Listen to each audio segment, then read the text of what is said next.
Hi friends, ఇది 31వ రోజు. కోళ్ళు అయితే ఎలా ఉన్నాయి చూడండి, ఎలా ఉన్నాయి. షెడ్ మొత్తం అలా పండుకొని ఉంది. చల్లటి గాలి అయితే వస్తుంది. ఇప్పుడే వచ్చా నేను, ఈరోజు లేట్ అయింది షెడ్లోకి. ఇలా ఉన్నాయి.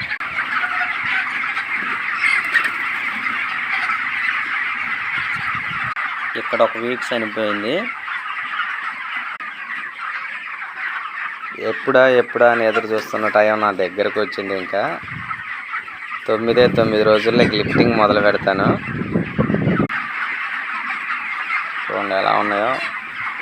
ఇప్పుడు వచ్చేసి 1.5 1.6 వచ్చినాయి. ఇంకొక 10 రోజుల్లో వచ్చేస్తుంది లిఫ్టింగ్.